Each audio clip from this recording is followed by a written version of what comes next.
And I'll push it to I'm going to share it to my page too. Well, hey, Michael. Really sorry we have to have a conversation like this again. That once again in the United States, and this time in my city of Minneapolis, a black man, was killed by a police officer when the police officer put his knee on the back of the neck of a man named George Floyd for, I think it was 9 minutes, and suffocated him, killed him. And it's just crushingly difficult. I don't know. It is horrid to see the last moments of a human being crying out for breath. I read somewhere, I'm still trying to discern whether or not he actually said it, but at some point it's suggested that he called for his mother, which speaks to the level of pain and anguish that he was experiencing. You know, when you cry out for your mother as an adult, you are, other than God, you're crying out for the ultimate authority of help. And what a great tragedy that has come on a day and cycle that's been full of them. Yeah, I mean, it's the thing that gets me, what I've appreciated so much about you, is to put the picture, which I've learned to do, and to name the name. This is George Floyd, right? There's something that reminds us when the news headlines say black man killed by police. It sets the context. It's crucial. We have to tell that story because it's not just that a citizen was killed by a police officer. It's that a black man was killed in close contact by a police officer in a public setting. It is as reminiscent of the lynching narrative as you can get. An authority figure in physical proximity and causing the death of a black man in this country.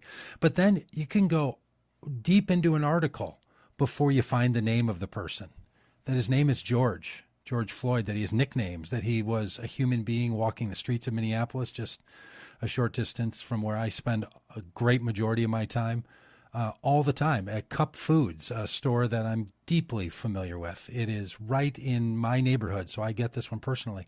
And it is a person-on-person crime, and it's also this painful police brutality and societal lynching. It's the combination of all these. And I'll tell you, the thing that just really gets me about it is it happens on Memorial Day, right? This day in which I have a very conflicted relationship with Memorial Day, because we do a thing with our country's unwillingness to deal with our own violence, that we talk about our military in a way that is honoring, but is also very dismissive of the pain caused to soldiers, to innocents, to citizens in our country and all over the world for the entire history of this country. And then on a day in which we're supposed to be solemn in the life-taking action and the life-giving action, here you have this non-identical repetition going on time and time and time again in this country. And it's a brutality. And I have a connection with Mr. Floyd as well. I spent a good number of my days in the Third Ward community of Houston, Texas, where I grew up. Very familiar with the high school that he went to, Yates High School. We played them a few times in basketball and football. Great school. And the reality is, when I look upon George Floyd, I see myself. I see men of all backgrounds. The reality is that this could happen to any of us at any time, and it often does happen. And what I always try to speak into during these very painful moments is that a great deal of our sorrow right now is because this particular incident was caught on camera. Mm-hmm. But there are a multiplicity of similar incidences that have happened every year across generations that have gone unacknowledged, persons who have not received this collective mourning because we were not there for the lynching event. In this case, we were there, and we hear reverberations from years ago from Eric Garner, this crying out for breath. And really that becomes almost like a picture of what Black people are crying out for all across America, literally, even in the midst of this COVID pandemic, which has overrepresentation of Black people amongst those who have been hospitalized and those who've died. Because of these racialized policies, you have persons who are crying out for breath. And so, that old question from Habakkuk all the way to Dr. King comes to us again, which is how long? Hmm. How long must we endure this pain? How long must we see our brothers and sisters lynched at the hands of not just police officers, but those who perceive themselves to be superior to Right. others, Right. right? That even in the midst of a global pandemic, white Right. supremacy and police brutality continue to reign. I mean, it's one of the things that I thought I was trying to count, and this is I felt in my own heart so sad. I was trying to count the number of police involved killings of Black people in this country, or an authority figure, of a citizen using a citizen's arrest and shooting Aubrey. And I'm like, I can't remember if it's 6 or 7, somewhere in that territory, and which is sickening to me, right? That I could lose count in 2.5 or 3 months on how many news stories we've seen. This is during a pandemic when people are at home, and it almost felt like even in this period of time, it still is not. That's not being cut out of the equation in this country. That somehow that this level of brutality still takes place. Well, I'll the tell you, question on your point about Black people and having the battle cry of "I can't breathe," having to say that repeatedly. One of the things that struck me, I went to the protest just an hour and a half ago on the very site where George Floyd was killed, and there were hundreds of people there, and there had been a rally earlier, and so people were milling around. Well, people were wearing shirts, printed shirts that said "I can't breathe," and it's not because they printed those shirts this afternoon. right, They have them hanging in the closet. right. Like, it has been a battle cry. And then when a man lays on the ground and says, "I can't breathe," the police act like he's just saying that so that I stop with my knee on the back of his neck. I mean, it is. And look, they fired these police officers this afternoon. I am all in favor of it. I am so proud of the mayor of Minneapolis and the police chief and the council members for acting decisively in this moment and firing the police officers for standing there. But this is a pattern that goes beyond just these 4 officers. They're trained this way. The police are doubling down on these tactics. It is, and I know I am way over on the one side of this view, that the police don't act like a part of our citizenry with a few bad apples. They act closer to a gang that is given a pass to behave however they want, to use fear and corporal punishment in order to get people to follow their instructions. And nowhere in our criminal justice system do we allow corporal punishment as a deterrent, other than the death penalty, which is this one set aside that we still allow. But these guys and women walking the streets and acting as if they can use physical violence in order to convince the citizenry that they have to follow their orders. We are well outside the scope of this just being police officers fulfilling their duties, in my view. This feels much more like a renegade criminal gang acting in our cities when you see death like this happening. And I know that I have people that I can already hear them in my ear telling me that that's the kind of extreme opinion that doesn't get anywhere, and that's just inflaming the situation. But I'm telling you, I can't see it in any other way. The instances I've had with the police and the number of times that I've watched other people, especially people of color in this country, it is simply out of control. Well, there's no question that policing in America is broken. It's been a broken system for quite a long time. John Fullenwider with Mothers Against Police Brutality just had a conversation with him, and he was talking about some of the national reforms that we need to codify to hold all police officers, all departments to a similar standard, because we don't presently have that.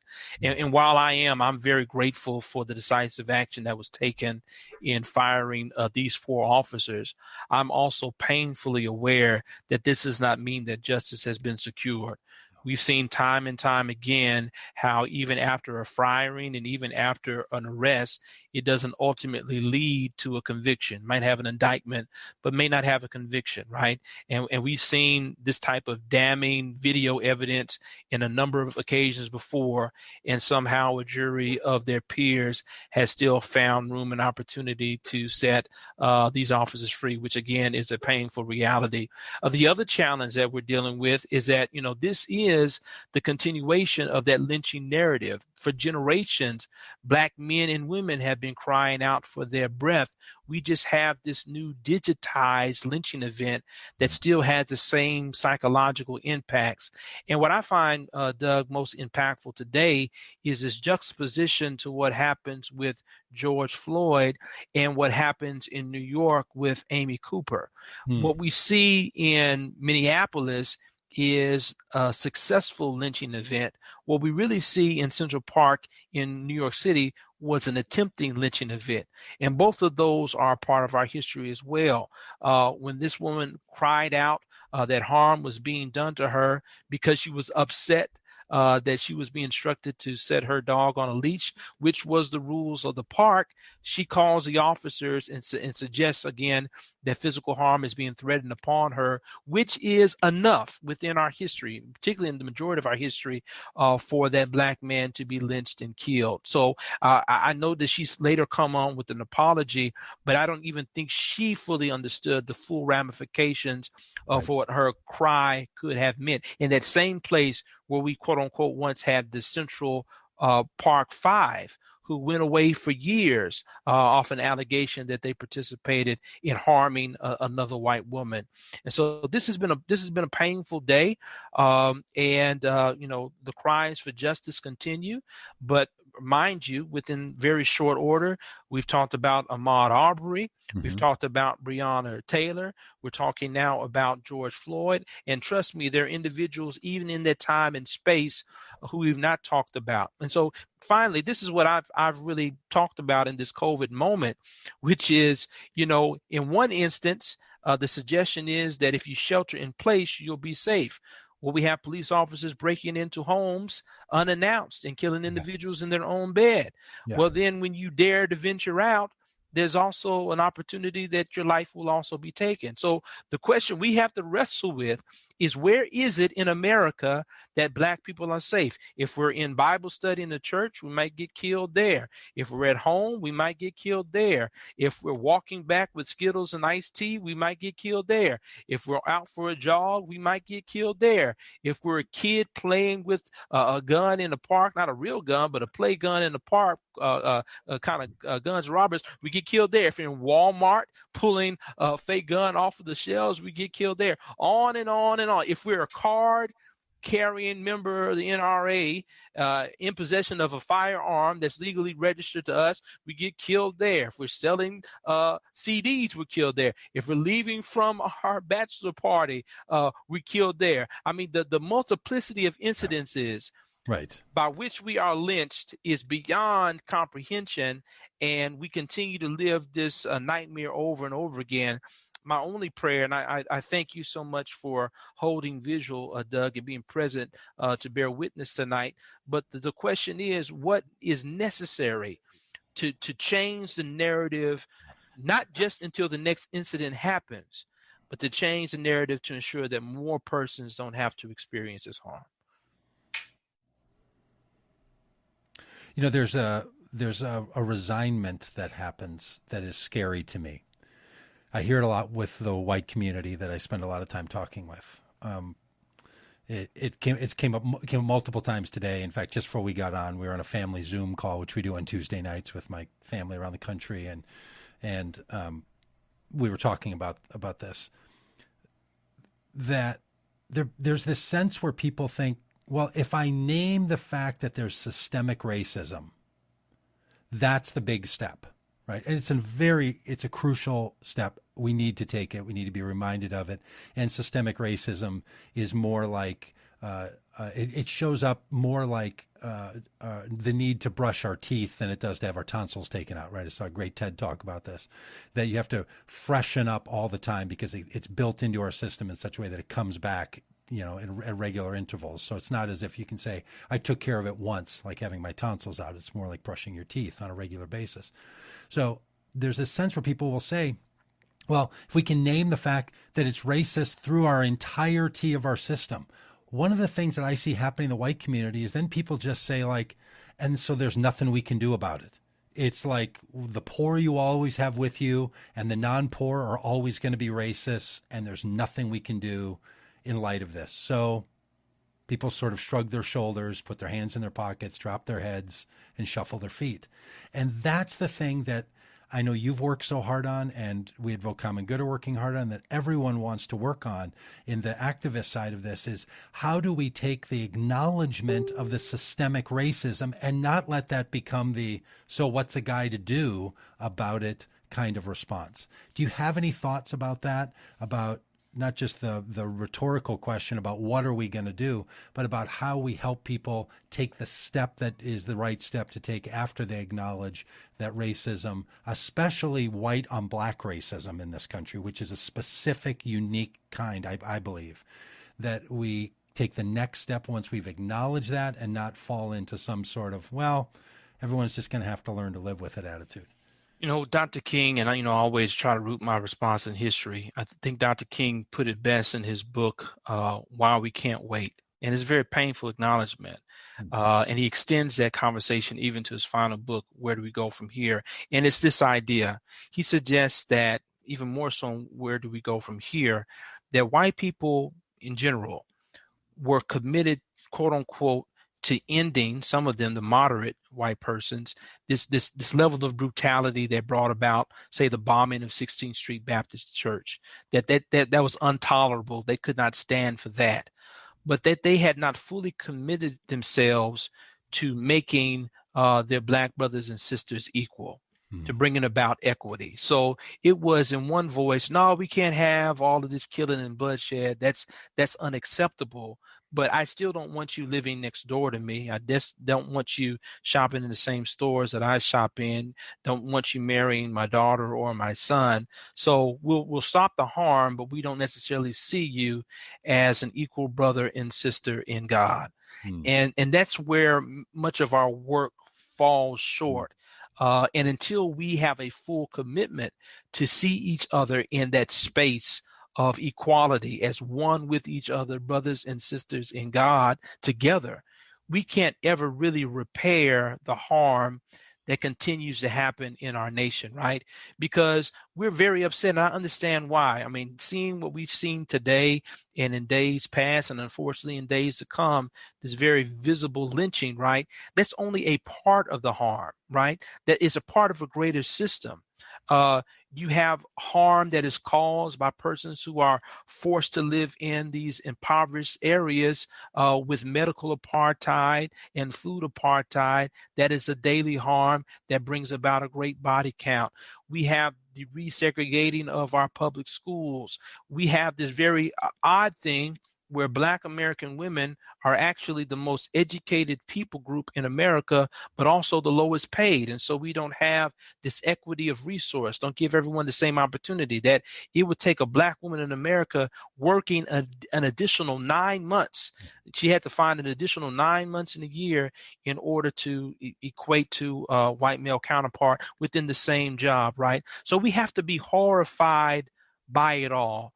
Be as horrified by what happened to Mr. Floyd as we should be that there's no fresh produce and groceries in a certain neighborhood. Be as horrified about what happens to Breonna Taylor as we should be about a lack of access to quality education for our kids, because it all feeds off of each other. So what do we do? That's a great question. People have asked it all the time. And yes, there are legal and policy remedies, and we can surely talk about those things that have been done in the past, things that are being undone that should be reinforced, like voter suppression. That's a major issue and challenge of our time. But at the end of the day, Doug, the problem with what we're seeing here really is going to be about a change of the heart, a change of the soul. It's an internal change, right? That won't allow you to place your knee on the neck of your brother Right. as he cries out for breath. That's something that, I mean, it's already against the law. I mean, there are already things on the Yeah. books that the police should or should not do, right? It's already there, but that doesn't stop it from happening. That's something else internal that must happen. When Darren Wilson killed Mike Brown in Ferguson, he went on record of saying that when Mike Brown allegedly approached him, he said he saw a demon. Yeah. That's something that's always resonated with me, something otherworldly, Right. something inherently evil that you see embodied in a young man approaching you. And the reality is, I think it's often the case that, unfortunately, when we look at each other, we do through these clouded lenses that does not allow us to see our full humanity, and the recognition that, frankly, at the end of the day, we all desire and aspire for the same things: to love and to be loved, to care and to be cared for, to have our needs met, and maybe have a little more left over to help supply the needs of others. I think that is our shared humanity. That is our shared opportunity. That's why the work of our forebears was so important, because they pressed into that reality. They provided that necessary spiritual rhetoric that became a part of our identity. We got to reclaim, if you will, that mantle for this day and advance with similar cause. I mean, that one singular view for me from Dr. King's picture of the world he hoped to come, Yeah. that one day my children will live in a nation where they are not judged by the color of their skin, but the content of their character. That's still the litmus test to see our humanity and to judge one another lovingly and with grace. Yeah, that's so well said. So well said. And it reminds me that, in the Hebrew scriptures and thereby the Christian scriptures, of the origin narratives in Genesis. You have the family of God, right? The son of God and the sons of God, Cain and Abel, in the family, and one kills the other. And in that narrative, the Lord says to the son, "Hey, where's your brother?" He says, "What, am I my brother's keeper?" It's almost like those ancient narratives want to say to us, even recognizing that we're in the same family, you still have to up your responsibility to one another, right? That way back in our deep narrative, myths that drive us toward truth, you have this recognition that, oh, brother will kill brother. They will do it. And I feel like we're in those moments now when there's a lot of awakening to the human family, and I think I'm 100% there. And I think that that comes with an obligation, because I watch a lot of people just sort of hit the point where they say, well, family, yeah, we're all part of the same family, but I don't really feel an obligation to you. And I feel like there's something, what you're getting at in this call for this soul heart kind of change, that says we carry an obligation to each other. You think of that officer right there, if he thought about that man as his brother that he had a responsibility to, you could not keep your knee on the back of that man's neck for 7 to 9 minutes until he stops moving. I mean, I don't know, Michael, if you've ever been in this situation, but I've been accosted by the police, thrown on my stomach, handcuffed, and had a police officer's knee put in the upper part of my back on my neck. And it probably lasted 7 to 10 seconds. I thought I was going to die. It pressed on my neck and my throat in a way that I saw the sort of white lights that you get when you feel like you're going to pass out. And it was a very brief amount of time while he ripped through my pockets and grabbed things out of it and, sort of searched me with his knee on my throat, on the back of my throat. And the idea that George Floyd had to sit there for 7 to 9 minutes while citizens of Minneapolis stood around saying, please get off of him, to the point that you would choke out or die of whatever he died of with a man's knee on his throat, cannot come from someone who says, I have an obligation to you. I have an obligation to keep you safe, as you said, to care for you, to make sure you're provided for. We have to get to a point in this country where we recognize that we carry an obligation to one another, and that obligation has to be fulfilled by all of us, whether you get to put a police uniform on or not. Because when I sit there and watch that video of the citizens of this state trusting those police officers and not doing anything about it, right? They stood with cameras. They're yelling at him. They're saying, please get off of him. He's clearly in trouble. You have to move your knee. But you know what no one did? No one charged that officer. No one attacked him. No one knocked him off of Mr. Floyd's back. Had that been any other man with his knee on the back of another man's throat, choking him out in the middle of the street at 38th in Chicago and Minneapolis, the citizenry would have attacked that person. The reason they didn't is because they still want to respect the police officers. And while the other three officers stood around keeping everyone away, people are just saying, this is not how it's supposed to go. The morality being brought by the citizenry on that moment to say this is not, and then them still maintaining their place of appropriate connection to authority was unbelievable. And I cannot believe that people didn't feel, and I think about just the heartbroken nature of those witnesses who were there to have to bear. I got to bear witness on a video and go stand on the street corner, 24 hours later.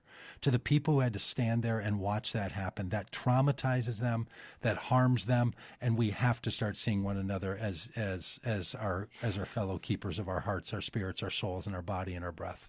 Absolutely, and I think the final statement here is that what I found so interesting about this experience is that, from one vantage point, it appears as though it's one officer. Yeah. But when the picture is shown from the other side of the street, you see several more who are also with knees or arms upon this man, holding him, pinning him to the ground. And frankly, that's a microcosm of America. We see this one image and we say, that's the thing that's harming him. That's the thing that's taking his life. And while it is contributing, there are other factors that are also there that might be hidden that also need to be addressed in order for this man to be set free. And so, again, what a horrible thing to bear witness to. Once again, my wife and I find ourselves having another conversation with our children about another incident that they have borne witness to, and try to give some level of logic to that which is illogical. Why did this happen again?